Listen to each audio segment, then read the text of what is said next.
নমস্কার বন্ধুরা, আজকে আবার চলে আসলাম নতুন ভিডিও নিয়ে। তো অনেক সময় দেখা যাচ্ছে ছোট্ট বাচ্চা থেকে যুবক ছেলে মেয়েদের অনেক সময় মাথায় টাক পড়ে যাচ্ছে। তাই নিয়ে টেনশন করছেন? টেনশন করবেন না। আজকে এমন একটা ট্রিক বলবো, যে ট্রিক অ্যাপ্লাই করলে সে টাক মাথায় আবার নতুন করে চুল গজাতে শুরু করবে। তার জন্য আপনাদেরকে কি করতে হবে? তার জন্য আপনাদেরকে বিচ্ছু গাছের ফলের বীজ নেবেন কিছুটা, এবং সেই ফলের বীজ দিয়ে যে জায়গায় টাক পড়েছে সে জায়গায় ঘষাবেন 4 থেকে 5 মিনিট। এইভাবে নিয়মিত 4 থেকে 5 দিন ঘষাবেন।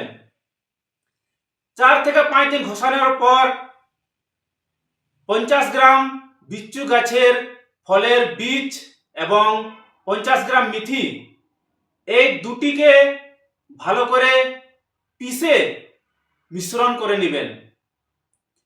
এই দুটি মিশ্রণ করার পর 100 গ্রাম মাখন নেবেন। এই 100 গ্রাম মাখনে বিচ্ছু গাছের ফলের বীজ এবং মেথি, এই দুটি মিশ্রণকে ভালো করে ফুটিয়ে নেবেন। ফুটিয়ে নেওয়ার পর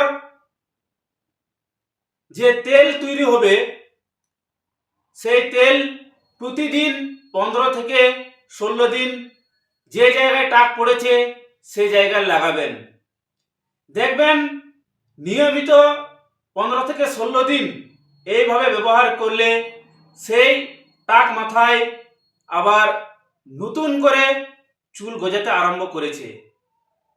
আবারও বিশেষ করে মনে রাখবেন, এই ওষুধটি শুধুমাত্র বাচ্চা থেকে যুবক ছেলে মেয়েদের জন্য।